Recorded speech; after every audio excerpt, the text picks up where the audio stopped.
아마 이 선생님들 서서히 들어오실 것 같은데 우리가 진행을 지금 발제자가 세 분이시잖아요. 그래서 세 분들에게 세 분들에게 두 분이 각각 한 개씩 질문을 하도록 할까요? 공평하게 어떤 방식으로 진행하는 게 제일 좋을지 모르겠어요. 그러니까 다른 분들 들어오시는 거 기다리는 동안 저기 백 선생님 두 분의 백 선생님이 계셔서 헷갈려. 난 그거 키시고 얘기하셔요. 어떻게 해야 돼, 응, 백? 응. 그러니까 두 분의 토론자가 계신데 그 두 분의 토론자가 한 번씩 그 발언을 하실 기회를 드리는 게 제가 맞을 것 같고 그래서 그냥 무작위로 질문을 하셔도 되고 이왕이면 골고루 발제자분들께 왜냐하면 사실 쟁점이 될 부분들이 있기는 있거든요. 그래서 사실은 제일 우리 전체 관심사가 될 부분에 대해서 얘기했으면 좋겠다는 생각은 저는 개인적으로 있는데 일단 토론자분들이 어련히 알아서 질문을 잘해 주시고 또 의견 개진을 하실 거라고 생각이 드는데 지금 토론문은 어디에 뭐 실려 있거나 이런 게 아니잖아요. 그죠? 그냥 토론자 하기로 했어요. 에? 했대요. 했대요? 아 그럼 나는 전에 들었어요. 그러니까 토론문 토론문 없이 그냥 얘기하는 거라고 들었던 것 같아요. 그러니까 일단은 그리고 이따가 막 이제 토론하고 나서 또 시간 없어가지고 막 그렇게 될 테니까 좀 체계적으로 할 수 있는 방법을 모색을 해보고 싶은데 그래서 발제자 한 분에게 한 가지의 그런 어떤 코멘트 내지 질문 토론자 한 분당 그렇게 공이 그렇게 돌려드리면 해야 돼? 어떨까라는 생각이에요. 아니면 두 번째 방법은 내가 선호하는 발제자한테만 그 질문을 던지겠다. 그것도 방법이에요. 예? 그래서 양 두 분이 다 말씀하실 기회는 같이 드리고 나는 요게 제일 핫한 키워드라고 생각해서 그 부분에 대해서 조금 같이 얘기를 하고 싶다. 이게 더 내용이 있을 수는 있어요. 꼭 세 분한테 다 질문을 하실 의무는 없다고 생각해요, 저는. 예. 저도요. 그러다 보면 이제 뭐 미처 생각하지 못한 것도 나오겠고 제가 보기에는 세 분이 연결고리가 분명히 있거든요. 연결고리는 다른 거 아니고 코비드 시대에 코비드 19 코비드 19 시대에 그 우리 그 연극 공연예술 환경 변화에 따른 그런 그 뭐 여러 가지 그 새로운 트렌드 그래서 뭐 지금 디지털 포스트 막 이런 거를 지금 붙여 이름은 붙여졌고 플랫폼 포스트 프로덕션 디지털 퍼포먼스 그다음에 아까 맨 처음에는 다름의 유토피아라고 얘기를 하셨는데 사실 그 세 개가 다 연결고리가 있어요. 그 연결고리는 저는 지금 이 달라진 시대에 그 아까 라이브 스트리밍 얘기하셨지만 온라인 중심으로 어쨌든 영상 중심으로 지금 또 어쩔 수 없이 지금 패러다임 전환이 됐거든요. 저는 그 코로나는 우리 사회 전반에 걸친 패러다임 전환을 불러일으켰는데 어떤 의미에서는 4차 산업혁명이 촉발시킨 그런 어떤 패러다임 전환을 확실히 피부에 닿게 느끼게 해주는 그러니까 가속화시킨 것 같아요. 이 코비드라는 어쩌면 4차 산업혁명을 통해서 코비드가 나왔는지도 모르겠어요. 그 인과관계는 저는 잘 모르겠는데 그러나 결과적으로 현상적으로만 볼 때는 그 지금 그 코로나를 겪으면서 우리가 예상치 못한 엄청난 패러다임 전환을 저는 보고 있다고 생각을 하거든요. 제가 컬처럴 턴즈를 이제 조금 있으면 책이 나와요. 저희가 번역을 했는데 그 우리 과 선생님들이 독일어로 나온 거를 그걸 번역을 했는데 독일에서 나왔으니까 근데 너무 늦게 번역을 했다라는 생각이 드는 게 코로나 이전에 번역을 해서 냈으면 좀 많은 사람들이 그러니까 컬처의 그 변화를 이렇게 봐야 되는구나. 패러다임 전환으로 보지 않고 이렇게 봐야 되는구나. 턴즈로 봐야 되는구나라고 얘기를 했을 것 같은데 이놈의 코비드 때문에 저는 이번은 확실히 패러다임 전환 맞구나라는 생각을 가지고 있거든요. 그래서 어쨌든 저는 정말 너무 깜짝 놀라고 그 글쎄, 그래서 요새 주로 제 개인적으로는 포스트 휴먼. 이제는 토론 시작해도 될 것 같아요. 13분이거든요. 원래 10분에 그냥 주저리 얘기하다가 딱 10분 맞추려고 그랬는데 이미 넘어갔습니다. 그러면 본격적으로 저희가 토론을 시작하겠는데요. 아까 제가 제안 드린 대로 오늘 두 분의 아주 그 멋진 토론자 분을 모시고 기발제된 세 분의 너무나 열정적인, 근데 뭐 남성 대 여성 뭐 이런 거는 아닌 구도이길 바래요. 그런데 발제는 다 발제하신 분이 여기서 굳이 뭐 성별을 가릴 필요가 없지만 그렇네요. 그 여성 발제자분들이 그 토론 발제하신 거니까 아주 부드러운 더 여성성이 강력하신 그 토론자분들께서 재미있는 토론을 풀어주시면 좋겠는데요.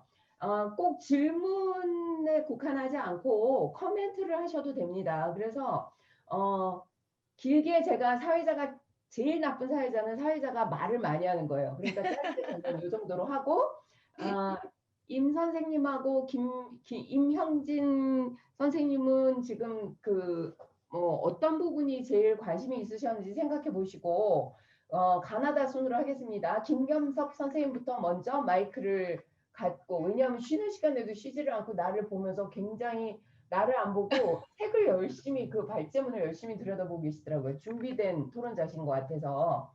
김겸석 교수님, 네, 가장 그 먼저 말씀하고 싶으신 게 우선 마이크를 on 하시기 바랍니다. 그 스피커 제가 해제해 드릴까요? 그 음소거를 하셨거든요, 선생님이. 음소거 하셨는데 여기 음소거가 돼 있어요. 그러니까 밑에 가서 보시고 음을 켜세요. 오디오 켜셔요. 오디오. 선생님, 네, 됐어요. 이제 말씀하셔요.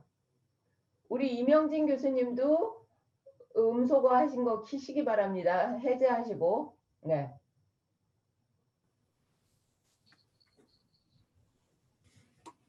재밌게 들으셨죠? 저부터 질문을 해도 되겠습니까? 네. 바라는 바입니다. 저는 동시에 세 분들께 그 질문을 여러 개 하는 게 토론자의 도리인 줄 알고 여러 개 이렇게 질문을 준비를 했는데 그 하나씩만 이렇게 일단 질문을 드리도록 하겠습니다. 제일 그 중요한 질문 하나씩만 우선. 한 네. 분께 하나씩 질문을 다 동시에 드리기보다는 일단 제일 먼저 발표해 주신 그 장애 문제 그 주제 관련해서 그 질문을 드리도록 하겠습니다. 사실 서두부터 해서 제 경험부터 이렇게 좀 여러 가지 이야기를 드리고 싶었어요. 제가 그 대구에서 시각장애인 아카데미에서 그 시각장애인들하고 거의 1년 동안 같이 연극 작업을 이렇게 한 적이 있거든요. 근데 그 경험을 이렇게 공유할 시간은 없을 것 같고 그냥 단도직입적으로 한 가지만 여쭙도록 하겠습니다.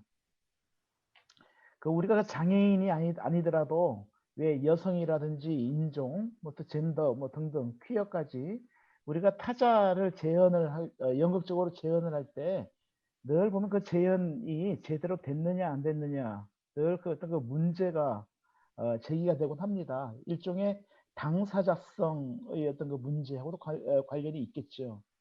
특히 타자에 의한 장애인의 어떤 그 재현 문제, 그래서 우리가 한번 이게 고민할 어떤 그 대목이 있다고 생각을 하고 아마 선생님께서도 그 부분을 아마 좀 깊이 생각을 한 발표가 아니었을까 생각을 합니다. 소수자의 어떤 그 재현 문제가 당사자에 의해서 늘 비판을 받아왔는데요. 하지만 그 우리가 이제 그 결국 따지고 보면 그 당사자가 아니더라도 그 당사자 아닌 사람들이 사실은 만든 어떤 연극을 통해서 그들의 어떤 그 고민과 그들의 어떤 그 문제가 널리 확장되어 오고 확산되어 온 것 역시도 사실이라고 생각을 합니다. 오히려 이제 그럼에도 불구하고 당사자들이 자기의 어떤 그 문제를 무대에 올릴 수 있다는 것은 상당히 중요한 문제이고 오히려 이것이 좀 병행되어야 된다는 선생님의 어떤 그 말씀에 상당히 공감을 했습니다. 그런데 저는 이제 한 가지 이게 우려되는 어떤 그 부분이 있더라고요. 이를테면 우리가 만약에 이제 장애인이 자신의 어떤 그 문제를 이야기할 때 오히려 우리가 처음에 연극을 만들 때 생각했던 어떤 그 메시지나 의도가 있지 않겠습니까? 그런데 이런 것들이 그 관객들에게 그 제대로 전달이 되지 못하고 오히려 전달이 되지 못하거나 왜곡될 어떤 그 위험은 없을까? 그러니까 우리가 보면 무대 위에 장애인들이 직접 연기를 하는 어떤 그 자체의 어떤 그 의미에 그 포커스를 맞추게 됨으로써 원래 처음에 만들 때 그 생각했던 어떤 그 메시지 이게 의도될 어떤 그 위험성에 대해서 좀 우리가 고민을 해야 되고 그런 의미에서 우리는 또 이게 어떤 질문을 던져볼 수 있다고 생각을 합니다. 그 스피박이 하이웨이 주차는 말할 수 있는가라는 어떤 그 질문을 이 문제와 연관지어서 오히려 우리가 또 고민을 해보면 상당히 흥미로운 어떤 그 지점이 있지 않을까 생각을 해봤어요. 혹시 이 문제에 대해서 혹시 그 선생님의 어떤 그 생각을 한번 좀 들어볼 수 있을까요?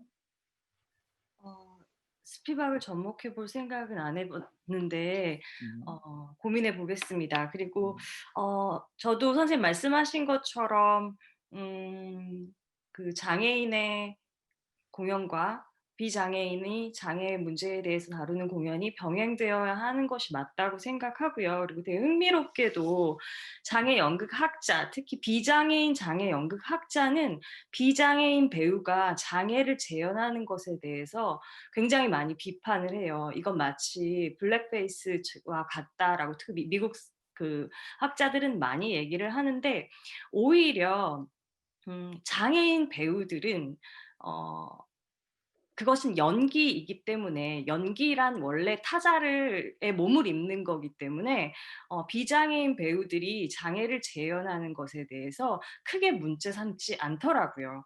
그게 되게 흥미로웠고요. 이거는 연극인의 그, 어, 그 연재되었던 좌담 내용이었는데 근데 그게 전 아직도 사실은 이걸 어떻게 판단해야 하는지 고민을 하고 있습니다.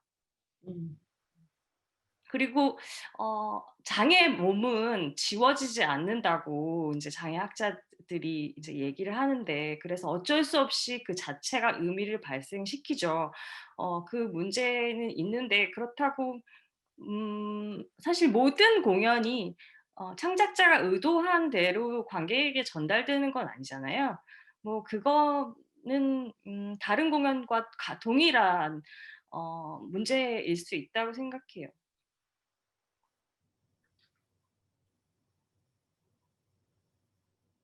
네. 네. 네. 대답이 되셨나요? 네. 그 선생님 말씀에서 그런 네. 어떤 메시지가 제대로 이제 전달되지 않고 왜곡되거나 하는 문제 그 과정 역시도 사실은 그것도 물론 이제 뭐 또 다른 어떤 그 창조의 과정이고 의미 있는 그 과정이라고 생각을 합니다.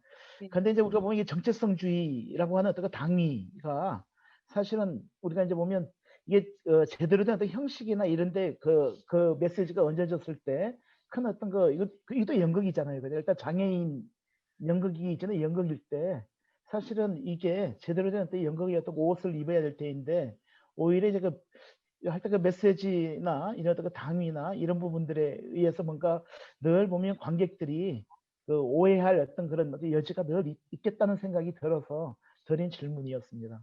음. 예, 뭐 네. 또 답변을 요구하는 질문은 아니었습니다. 네, 네, 알겠습니다.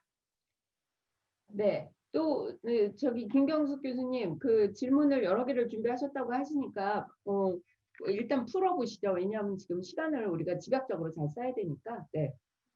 아니 뭐 나중에 또 다른 분 하시면 그때 같이 이어서 하겠습니다. 먼저 그러면 임 선생님도 한 가지 질문 그럼 먼저 얘기하시면 어떨까요?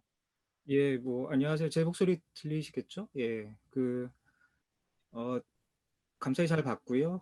그다음에 미리 말씀을 드리자면 이제 저는 오늘 토론할 때 그 발제자 선생님 이게 뭐죠? 이렇게 담당이 있었던 걸로 저는 알고 있었고, 그래서 저는 이제 배금주 선생님이랑 그 백로라 선생님의 발제문에 대해서 이제 제가 질의를 하는 걸로 저는 알고 있었고, 그러다가 이제 그 전영진 선생님에 대한 테마도 뭐 워낙에 흥미롭고 재밌어서 그래서 익힘 활동하시는 것도 잘 알고 있어서 관심 있게 아까 봤는데 질문해달라고 하니까 눈여겨서 본 게 도움이 됐다 이 생각이 좀 드네요. 그리고 보내주신 것도 제가 이미 읽었고요. 예, 그래서 그러면 일단은 그럼 전영진 선생님에 관련해서 일단은 김경석 선생님께서 말씀하셨기 때문에 이어서 저도 그러면 바로 짧게 예, 말씀을 드리겠는데 저도 사실 스피박이 좀 생각이 났었고요. 그래서 이제 제가 전용기 선생님의 생각이나 아니면 어떤 방향에 대해서 전혀 의심하지도 않고 또 이미 글 써오신 것들을 많이 봤기 때문에 이제 그 소위 아까 말씀하신 타자에 대한 문제로서 자칫 이제 조금 오해 아닌 오해를 살 수도 있는 굉장히 예민한 부분이잖아요. 그래서 이제 그런 것들을 조금 선생님께서 더 뭐랄까 선생님의 입장을 더 분명하게 보여주시면 처음 접하는 사람들이 선생님의 의도를 굉장히 왜곡은 아니겠지만 그래도 설사 있을지도 모르는 예, 그런 것들을 좀 미연에 좀 어떻게 할 수 있지 않을까 이 생각을 좀 했어요. 왜냐하면 그 현장에서 지금 이 생각을 했거든요. 그러니까 이제 그 마부마인이라고 하는 예전에 예, 그 작업이 한국에 왔었을 때 평론가 선생님들께서 이렇게 나뉘어서 평가를 하셨던 거를 제가 기억을 하고 있고 뭐 그것이 뭐 옳다 그르다 이렇게 말은 할 수가 없지만 그런 관점에서 보았을 때 또 그 장애 연극이라고 하는 단어가 갖고 있는 것이 전 사실 제일 먼저 떠올랐던 게 아까 말씀하셨던 스피박의 말씀을 하셨고 스피박도 사실은 그 글의 짧은 글의 결론 사실은 발언할 수 없다라고 하는 거로 저는 읽었거든요. 예, 그랬을 때 이것이 어떤 문제가 있는지 문제를 발생시킬 수 있는지 한번 더 우리가 떠올려봤으면 좋겠고 하나는 제가 이제 인류학이 떠올랐어요 사실은. 그래서 이제 그냥 저는 이거는 전 선생님의 그 이론이나 관점에 동의를 기본적으로는 하지만 이제 제가 이제 말씀드린 건 뭐냐면 인류학이라고 하는 그 관점에서의 인간의 개념과 그다음에 이제 인문학에서 말하는 인간의 개념이 조금 다른 걸로 저는 알고 있습니다. 그랬을 때 자칫 이제 타자와 주체의 문제에 있어서 사실 이제 어떤 그런 의도는 아니나 자칫 잘못하면 이게 인류학의 과거에 있었던 소위 말해서 타자화시키는 관점으로서 이것이 장애라고 하는 부분을 그렇게 바라볼 수 있지 않을까라는 생각도 들어서 이 부분을 조금 선생님께서 더 이론적으로 더 여러 가지 이론들이 있으니까 보완해 주시면 굉장히 더 예, 굉장히 안전장치가 더 되지 않을까 이 생각을 좀 해봤습니다. 전 이 정도 제 네. 생각이에요. 예. 네. 너무 조심스럽게 말씀을 하셔가지고 제가 정확하게 그냥 냉정하게 말씀해 주셨으면 좋겠다는 생각이 자꾸 드는데요.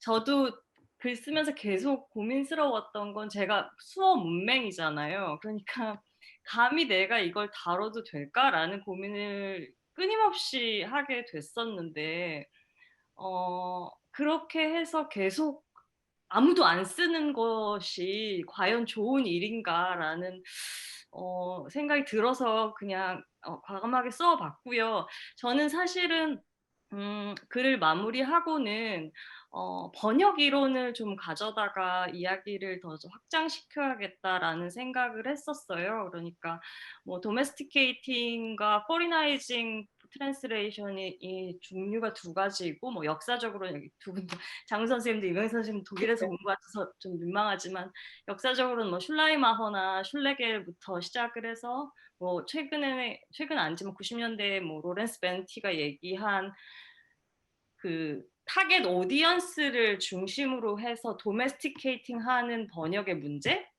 이런 것에 대해서 논의한 것이 제가 얘기하고자 하는 것에 좀 적용이 잘 되지 않을까라는 생각을 하고는 있습니다.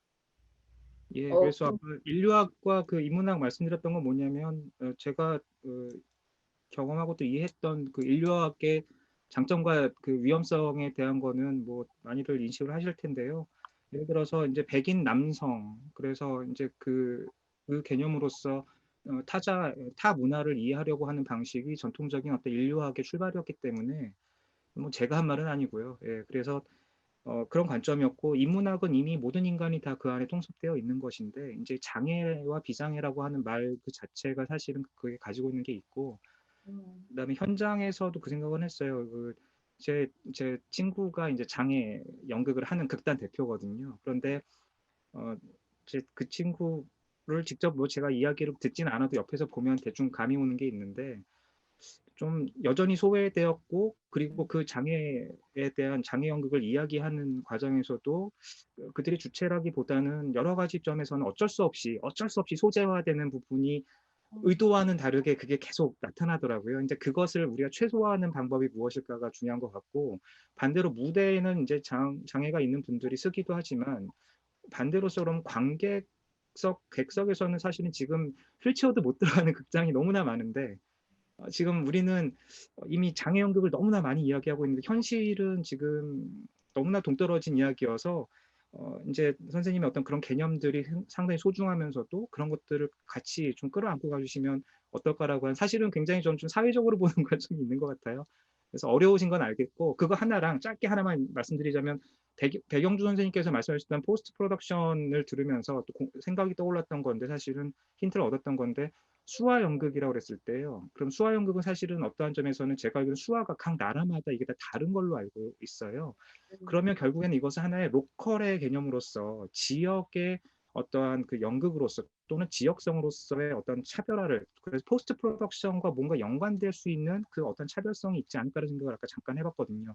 보통은 우리가 외국에서 연극이 오면 이제 통역이 있거나 아니 거기 뭐 이제 뭐라 그러죠? 그 이렇게 해석, 뭐 이렇게 자막 같은 게 있잖아요. 그런 걸 통해서 우리가 연극을 접하는데 그러면 이제 수화 연극도 그런 방식으로 가야 되는데 과연 그것은 또 수화로서 수화 그러니까 그 이제 잘 못 듣는 분들이 못 듣는 연극을 볼 때 그리고 다른 지역의 다른 문화권에 있는 다른 국가에 있는 못 듣는 분들이 그 연극을 본다 그러면 어떤 식으로 전통적으로는 다시 이제 그 번역되어 있는 문자를 통해서 화면을 통해서 그걸 또 접해야 되는가라고 하는 또다시 뭔가 그 재현의 개념으로서 전통적인 연극의 그런 개념으로 다시 돌아가는 회귀하는 어떤 그 반복이 일어나지 않을까라고 하는 생각이 아까 잠깐 좀 들기도 했거든요.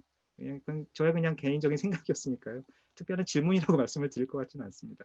네, 예. 감사합니다. 한마디만 하고 그만 얘기할게요. 연습을 하고 있는데요.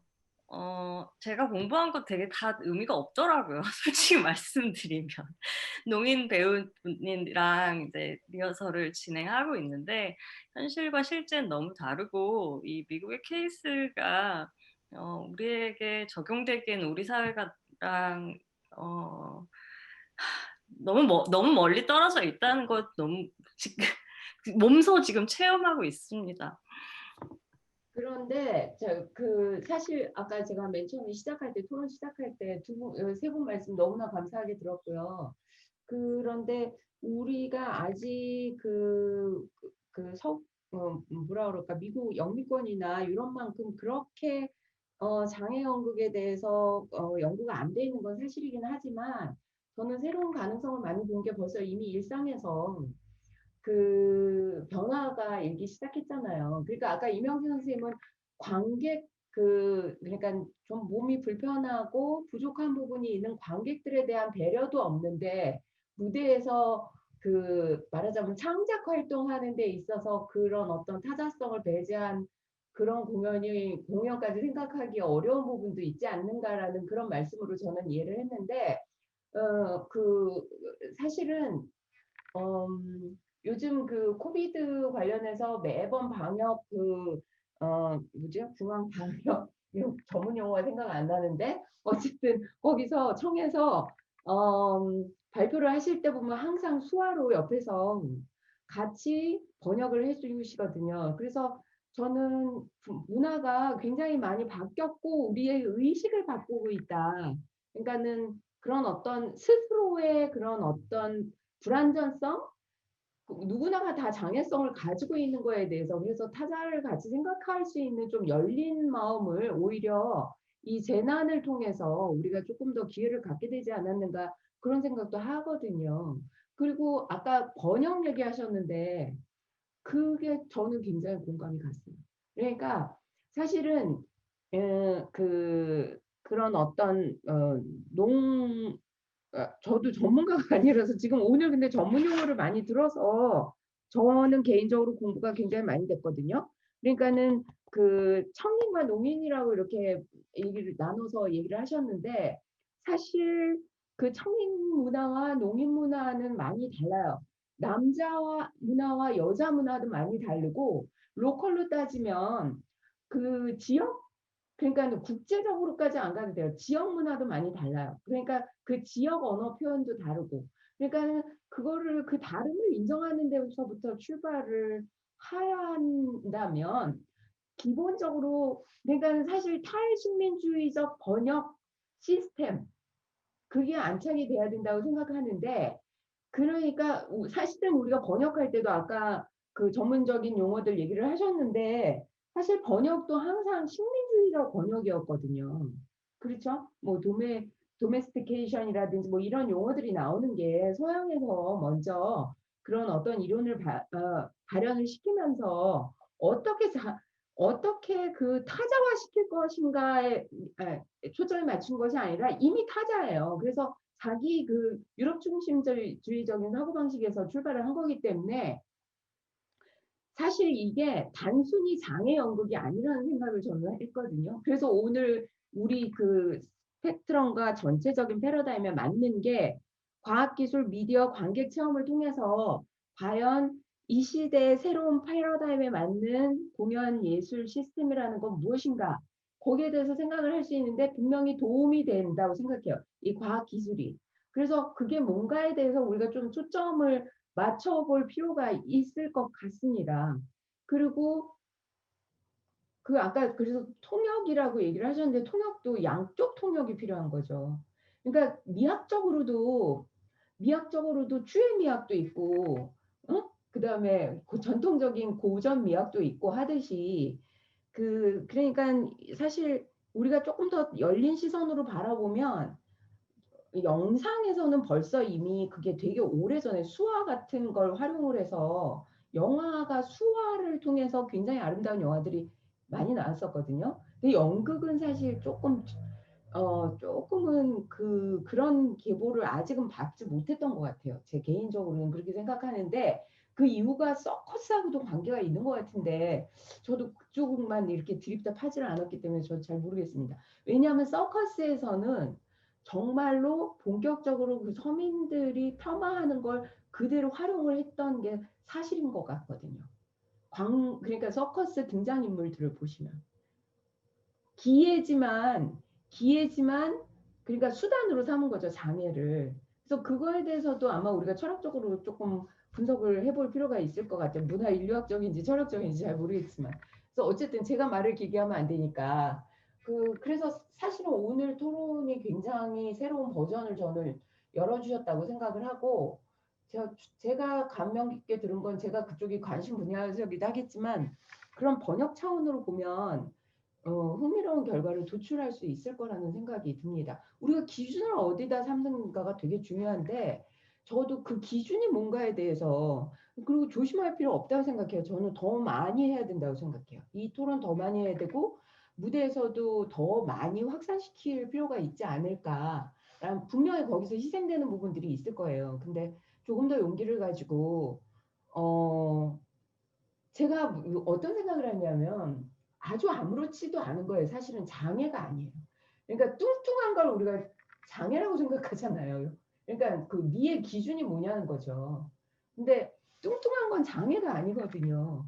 근데 뚱뚱한 거를 추하다고 생각하는데 그거를 왜 추하다고 생각해야 되는가라는 것부터 출발해야 되듯이 다 그 기준을 어떻게 보느냐에 따라서 달라지지 않는가. 그러니까 근대의 그런 어떤 기본적인 사고방식, 뭐 편견, 뭐 이거 타자화까지 갈 필요도 없는 것 같아요. 그러니까 시각을 바꿔야 될 것 같고 아까 사실은 이 문제는 그 기조발제하고도 저는 연결이 된다고 생각하는데 왜 시각으로 인해서 왜 사람들이 착각한다고 아까 얘기하셨잖아요. 그거 뭐 그 고무손 실험하는 거 거기서도 저는 되게 흥미롭게 느낀 게 100%가 다 착각하는지 그 다음에 남성과 여성이 청각이 그리고 우리가 다 청각을 100% 완벽하게 듣지 않잖아요. 그런 면에서는 장애인인 거예요. 우리 전부 다 인간은 기본적으로 100% 완벽하게 보지 못하고 100% 완벽하게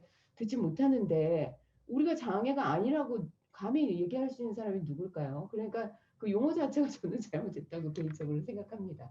근데 어찌됐든 그 실험에서도 남녀가 어떻게 결과가 나왔는지 저는 굉장히 개인적으로는 궁금했었는데 당사자가 안 계시니까 여쭤볼 기회가 없어서 안타깝네요. 나중에 편지 써야 될 것 같아요. 또 다른 그와 연관된 다른 얘기들 혹시 발제자나 다른 발제자분들도 하실 얘기가 있으신가요? 본인들이 지금 굉장히 제가 집중적으로 연구를 하고 계셔서 아니 스펙트럼을 같이 맞추면 좋을 것 같거든요. 네. 아니 그 농인, 청인 이 말씀하셨을 때 일상에서 이 경험하고 조금 이 괴리를 제가 살짝 잠깐 느꼈었어요. 뭐냐면은 요즘에 그 제 친구들도 사실 이제 귀가 안 들리거나 그다음에 눈이 안 보이거나 그다음에 들리고 눈은 보이는데 말을 할 수 없거나 이런 친구들이 사실 많거든요. 꽤 있어요. 모르겠어요. 아무튼 그런 그룹이 있어가지고 예전에 친분을 쌓았었는데 저희가 사실 모여서 소통하는 데는 아무 문제가 없어요, 요즘에는. 왜냐하면 키보드 치면은 음성 인식부터 시각적으로 그 텍스트가 다 이제 뜨거든요. 네. 그다음에 이제 텍스트를 읽을 수 없는 친구는 그거를 음성으로 이제 플레이를 하면은 이제 그 언어 목소리로 이제 나오는데 그래서 만약에 이제 그런 연극 어떻게 보면 이제 타자화된 사람들의 이제 공간에서 만들어지는 연극이라고 했을 때 실제 그 분들이 라이브로 실제 자기의 몸을 라이브로 어떤 무대라는 어떤 그런 형식화된 공간에 서서 어, 그렇게 따로 그렇게 막 하고 싶은 그 욕망하고 그냥 일상생활에서 요즘에 어떤 그 테크놀로지만 좀 쓰면 뭐 아주 자유스럽게는 안 되겠지만 그래도 그 길을 갖고 다니면 소통이 되거든요. 그래서 이제 그 장애는 사실 청인하고 농인도 장애는 몸이 사실 불편하신 또 분들 있잖아요. 그러니까 뭐 이제 뭐 다리가 불편하시거나 혹은 뭐 손이 없다거나 뭐 이런 분들하고는 또 이제 또 다른 얘기라서 그래서 그분이 그 부분이 조금 저는 이 궁금했어요. 예. 예, 왜냐면 지금 뭐 아까 휠체어 얘기도 나왔는데 휠체어 액세스 만드는 작업하고 사실 지금 전영지 선생님께서 이제 발제하신 그 영역은 말과 글을 이제 글 소리로 이제 듣는 거잖아요. 언어잖아요, 어차피. 그래서 그 언어 부분을 정말 자기의 목소리로 꼭 그 말과 글로 그렇게 자기 목소리를 통해서 혹은 대리 목소리를 통해서 무대에서 그렇게 작업을 할 필요성을 어떻게 느끼고 계시는지 그 당사자들 분들께서 그 부분이 조금 저는 궁금했어요, 사실. 재밌는 질문. 그 다양한 감각으로 그 사유하는 사람들과 함께 작품을 만드는 분은 신재 연출님이 대표적인 것 같고요. 뭐 그런 작업을 계속 하고 계시고 소통을 하는데 어려움이 있다 없다 보다는 음, 한국 수어는 한국어 단어 수의 4.5% 정도의 개수만 있다고 하거든요. 네. 그러니까 굉장히 문맥을 따라 사용하게 되는 거고, 그러니까 차이가 분명히 있을 거라는 생각이 드는데 그걸 분명하게 차이가 어떤 건지를 설명하는 것이 전혀 없어서 저는 그게 굉장히 궁금한 거고요. 그러니까 언어를 사용하는 게 다르면 인지 방식이 다르다고 모든 사람들이 얘기하는데 정확하게 어떻게 다른지를 아무도 얘기하지 않고 얘기하지 않아서 그런 것들의 방점을 찍는 작품을 기대하게 되었던 것 같습니다. 근데 지금 5시 42분이에요, 선생님. 6시부터 했는데 18분 남았습니다. 18분. 마시고 네. 워낙 다들 말씀이 좋은 말씀들 많이 하시고 달변들이시라. 그러면 또 그래도 지금 우리 우선 백영주 선생님, 백노라 선생님, 백노라 선생님한테 혹시 궁금하신 거 있으면 말씀 예, 주세요. 제가부터 좀 이렇게 질문을 하겠습니다. 그 백유라 선생님께도 사실 질문을 좀 길게 하려고 이렇게 준비를 했는데 시간이 18분밖에 안 남았기 때문에 요점만 간단히 예, 부탁드립니다. 단도직입적으로 얘기했습니다. 제가 얼마 전에 그 잡지에 이제 글을 하나 쓰면서 코로나 시대의 연극 공연에 대해서 특히 이제 뭐 짐작은 하셨겠지만 그 동영상을 통해서 그 서비스되는 어떤 그 공연에 대해서 제가 그 글을 이렇게 준비하는 과정에서 글을 거의 다 완성을 했습니다. 그런데 갑자기 이제 한겨레 신문에서 송성환 그 연출자가 혹시 인터뷰한 거 봤습니까? 아니요.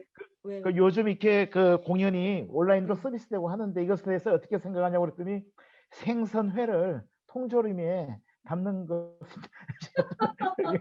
그래서 마음이 좀 뜨끔했습니다. 사실은 저는. 선생님은 근데 다른 이제 거 쓰셨어요? 다른 입장으로? 아니요, 뭐 저는 이제 뭐냐면 그 분석이죠. 근데 이게 이제 코로나 이후에도 이것이 사실은 뭐 무대 위에서 했던 그 실제 공연 외에도 앞으로도 이게 이제 이런 어떤 이게 하나의 어떤 그런 그럴 가능성이 것 될 같아요. 것이다라는 맥락에서 좀 썼는데 그래도 가슴이 뜨끔했습니다. 근데 이제 선생님이 이제 그 라이브성 얘기하면서 사실은 이게 이제 그 동시성이라고 하는 그 온라인 플랫폼이라든지 요즘 최근에 그 플랫폼에서 그 라이브성의 어떤 확장을 우리가 꾀할 수 있다라고 이제 얘기를 하셨잖아요, 그죠?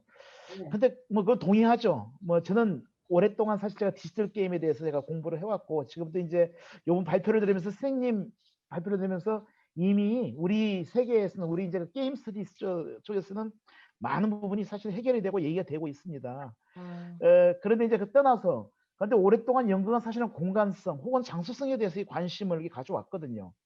그렇다면 라이브성의 어떤 확장이라고 하는 어떤 그 동시성, 시간성 속에서 이 장소성의 어떤 그 문제는 어떻게 우리가 생각을 해볼 수 있을까? 이 질문 하나만 제가 한번 드리도록 하겠습니다.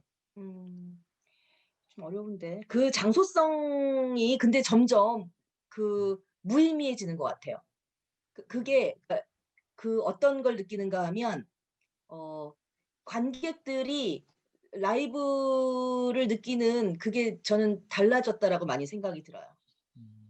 우리는 되게 익숙하잖아요. 장소가 가야 된다, 가야지 라이브를 느끼고 장소에 대한 느낌이 굉장히 그 보수적인데 고집스러운데 예를 들면 무대 세트가 실제로 세워져야지 우리는 좋은데 젊은 친구들은 어쩌면 그것을 미디어 이미지로 보여주는 것을 더 좋아할 수도 있다라는 생각이 들어서 좀 장소성과 어떤 장소성만으로는 어떤 그런 라이브성을 얘기하지는 어렵지 않나라는 생각이 들었고 제가 이제 요즘에 선생님 말씀드려서 이게 관심 갖는 거 아주 송승헌 얘기를 하셨는데 저는 반대하지 않아요. 이 스트리밍 하는 거를. 저는 하는 게 나쁘지 않다라고 봤어요. 요번에 저는 그전에는 굉장히 나쁘다고 생각했었거든요.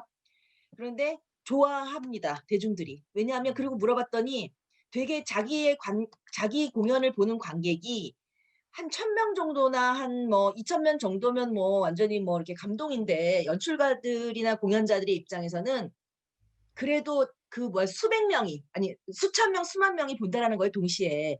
그런 것에 대한 어떤 그 감동 같은 게 만드는 사람이 있었던 것 같고요. 보는 사람들도 의외로 그 뭐라 그러나 반응은 나쁘지 않았어요. 저는 뭐 실시간으로 그런 거 학생들한테 이렇게 좀 물어보긴 하거든요. 그러니까 물론 공연장에 가서 느끼는 것하고는 좀 다르지만 그래도 그거와 똑같은 건 아니지만 그래도 아예 그렇게 욕할 건 아니다라는 생각이 들었고 단 이게 만약에 계속된다라고 하면 단순히 공연되는 것을 녹화하는 거 있잖아요. 녹화해서 튼다라든가 실시간으로 우리가 지금 못 만나니까 이게 병 옮을까 봐 이렇게 하는 어떤 그런 그 금지나 어떤 예방이나 병적인 그런 그 치료의 차원이 아니라 그것을 하나의 어떤 방법으로 하기 위해서는 얘기했잖아요. 어떤 아까처럼 연결의 감각이라든가 그러면 거기서 얘기하는 사람이 진짜 나하고 지금 연결되어 있다라는 그런 감각을 주도록 그것을 텍스트를 그 표현 방법에 맞게 텍스트를 저는 다시 제작해야 된다라고 봐요.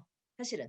그래서 이것을 또 하나의 어떤 연극의 형식, 공연의 형식으로 만들면 굉장히 좋을 것 같다는 생각이 들어요. 왜냐하면 아까 전에 얘기했지만 공연장에 못 가는데 공연 보고 싶은 사람 있잖아요. 그런 사람을 위한 어떤 제3지대의 어떤 공연 형식? 저는 그런 거 필요하다라고 봅니다. 그리고 어떤 그 질문을 요구하는 그 추가 그건 아니고요.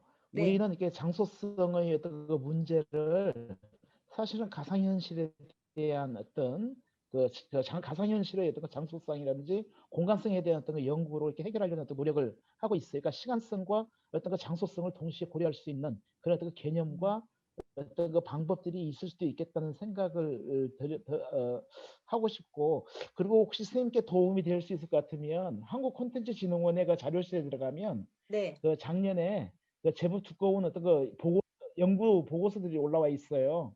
네. 이를테면 게임의 예술성 또는 트랜스미디어 스토리텔링, 게임 아트와 아트 게임 이런 어떤 그 자료들이 올라와 있고 그리고 우리가 제인 맥고니걸이라는 사람이 누구나 게임을 한다라는 책을 이렇게 쓴 데가 번역이 되어 있어요. 이런 여러 가지 어떤 책들이 네. 선생님 좀 약간 이제 난해할 수 있고 이렇게 사례를 풍부하게 한다면 도움이 될 수도 있겠다는 생각을 했습니다. 네. 저는 네, 일단 여기서 감사합니다. 마치겠습니다. 네. 네.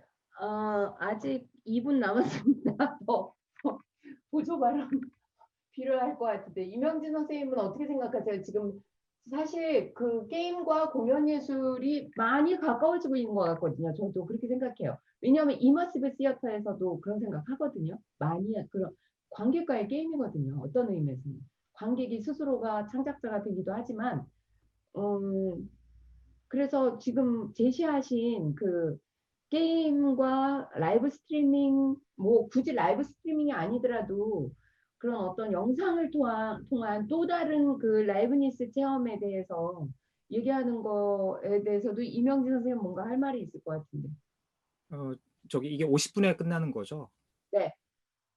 백영준 선생님한테 질문을 하면서 같이 연결시키면 될 것 같다는 생각이 좀 들었고요. 사실 백영준 선생님한테 제가 궁금한 게 사실 굉장히 지금 많거든요. 그래서 보내주신 발제문을 굉장히 여러 번 읽으면서 굉장히 공부를 많이 했고 굉장히 좀 즐거웠어요, 시간이. 그래서 궁금한 것들도 많았고 그래서 선생님 포스트 말 프로덕션, 시킬까봐 네, 6시에 시작이니까 정기총회 네. 우리가 뭐 쓰면 시간이 돼요. 있답니다. 말씀하세요. 네, 말 시킬. 그래서 그 백영준 선생님께 여쭤보고 싶었던 거는 사실은 백영준 선생님의 그 발제문을 보면서 들었던 생각은 사실은 저는 개인적으로 바우하우스가 떠올랐었고요. 어떠한 점에서.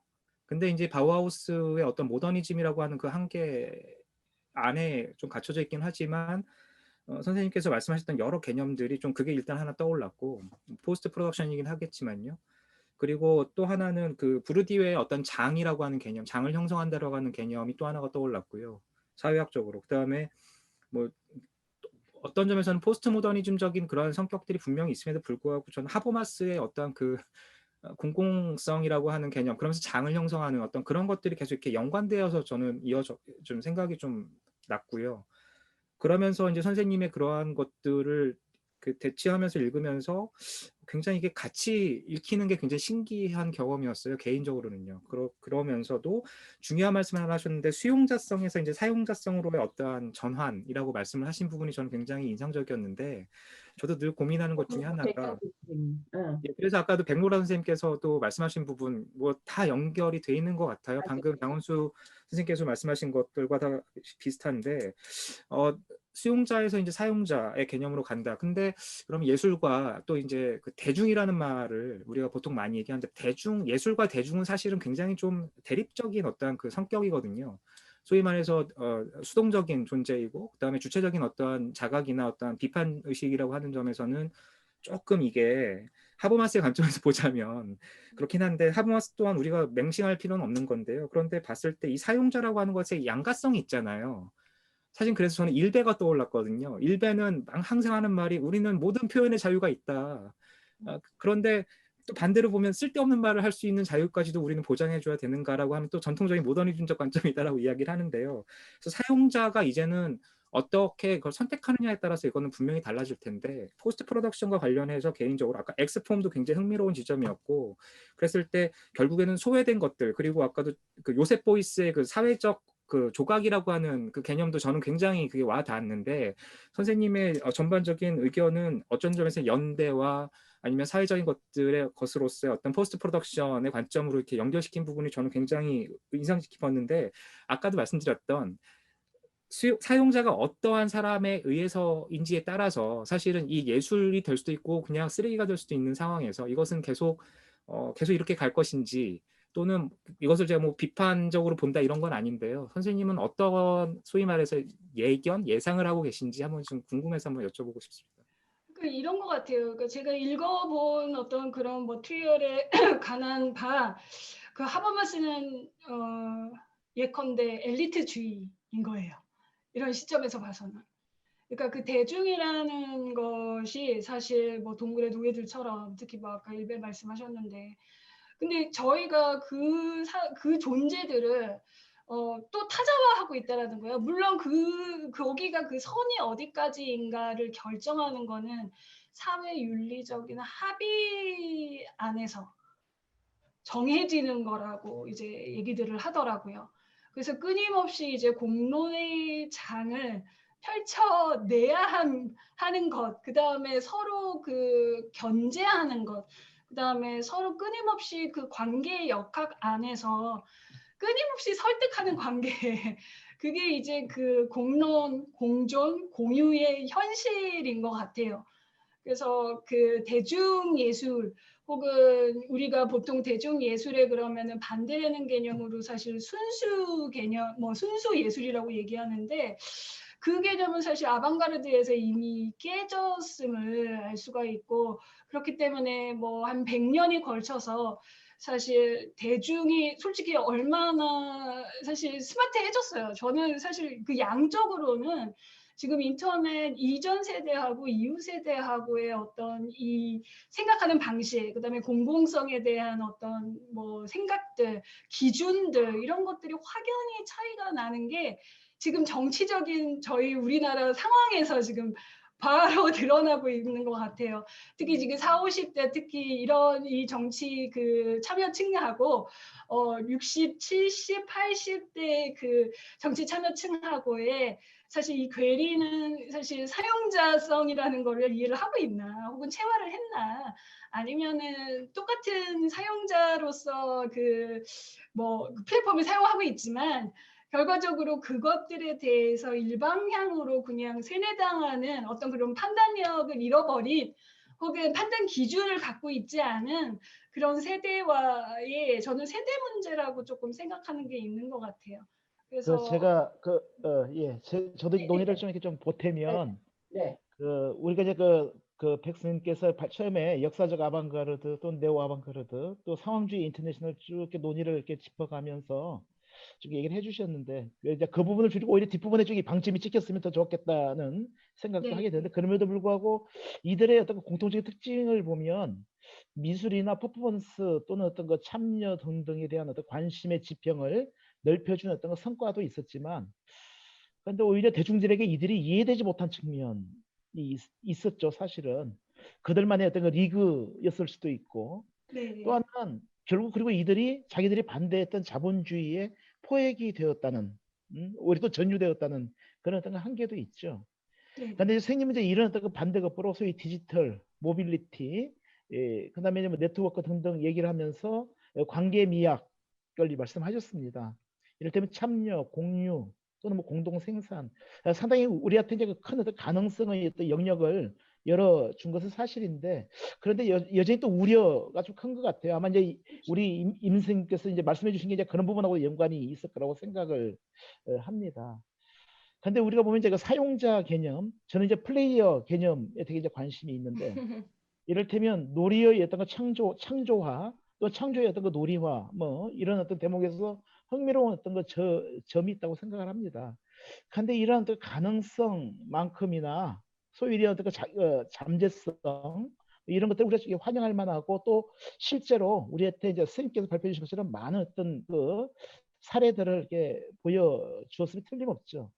그런데 우리가 자칫하면 이런 어떤 그 논의들이 오히려 기술 결정론 내지 또는 어떤 거 어떻게 보면 대중 추수 비슷한 그런 생각으로 갈 수 있지 않을까. 늘 우리가 보면 늘 이상적 사용자의 어떤 그 영역에 그러니까 사용자들은 사실은 충분히 우리가 얘기하는 어떤 잠재성, 가능성을 활용할 수 있는 어떤 그 영능이라고 할까요? 이런 것들을 갖추지 못했음에도 불구하고 우리가 선제적으로 오히려 이들을 좀 과대평가하는 어떤 대목들은 없을까?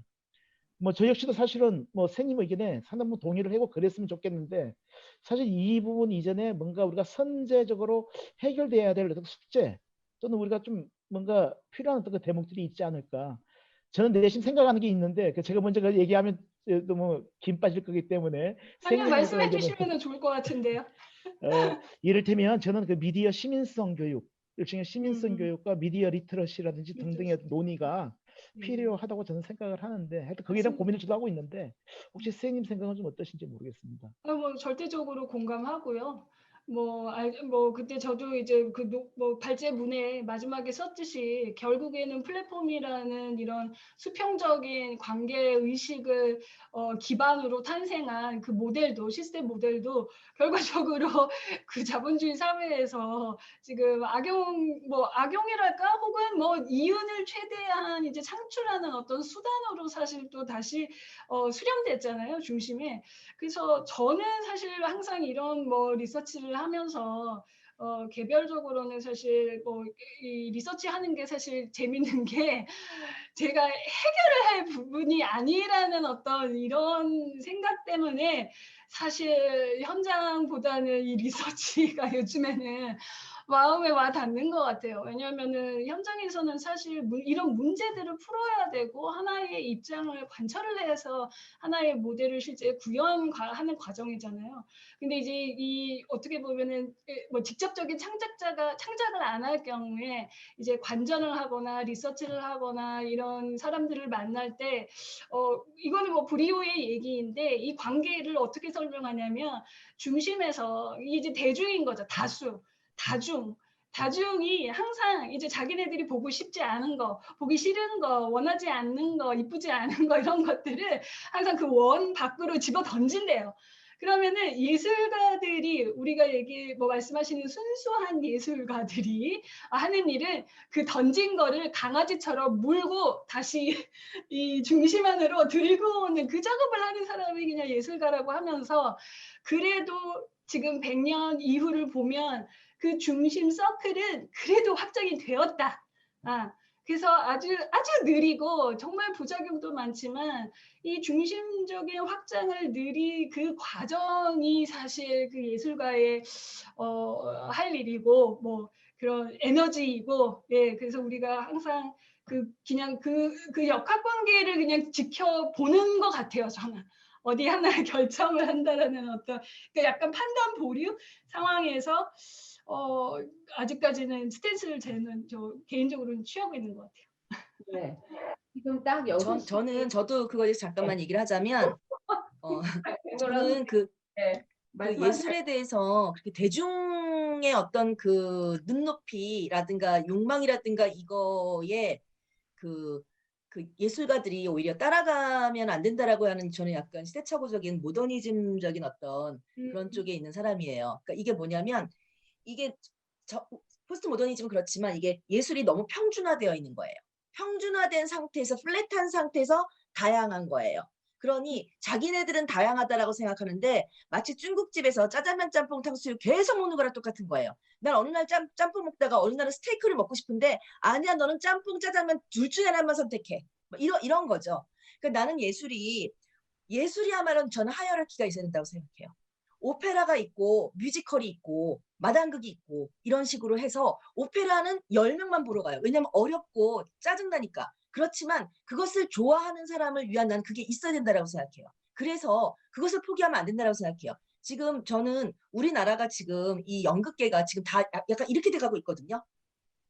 그러니까 너무 이게 그 다양성이 없는 거예요. 그래서 저는 오히려 어떤 그래서 제가 이제 미디어즈 퍼포먼스 이걸 이제는 공부를 하고 있지만 이거는 어떤 디지털 테크놀로지를 아주 적극적으로 활용하는 것에 한해서만 이 이론이 적용되어야 하지 뭐 잘하고 있는 무슨 뭐 그 고선홍이나 뭐 이런 연극까지 다 이런 걸 해야 된다라고 하는 그런 건 아니라고 봐요. 그래서 굉장히 어떻게 보면 위험한 생각인 게 제롬벨 공연을 예전에 봤는데 이게 설문조사에서 관객들한테 다 선택하게 했었어요.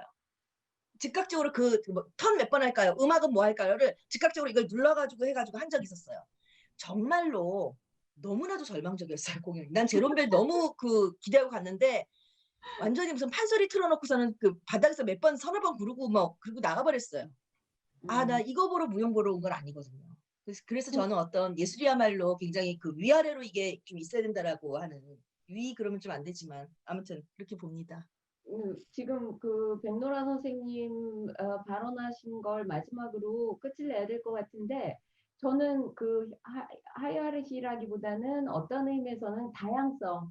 그러니까 고급 예술을 즐기는 사람도 있고 대중 예술을 즐기는 사람도 있고 그런데 그것이 단순히 경제 논리에 의해서 그런 어떤 생존력을 생존 위협을 받으면 안 된다라는 생각을 아마 다 공유하고 계실 거예요. 그래서 우리가 사실 이렇게 열띠게 토론하는 이유도 우리가 공감하고 있는 그런 다양한 예술 세계를 우리가 즐길 수 있는 판을 만들자는 거 아닌가 싶고요. 그걸 위해서 연극은 같이 놀아야 된다는 그러니까 놀 때 게임하고 저는 다른 점이 그거라고 생각해요. 게임은 혼자 하는 건데 하는 게 왜냐하면 그 이겨야 되잖아요. 그리고 게임에서는 근데 그런 어떤 승부욕도 있어야 되죠. 근데 연극은 연대할 수 있고 같이 놀 수 있는 아주 좋은 아이템이기 때문에 그거 하나만으로도 얼마든지 승부수를 던질 수 있다고 물론 모노드라마도 있기는 하지만 그것도 역시 같이 해야 되죠. 관객이 있어야 되니까.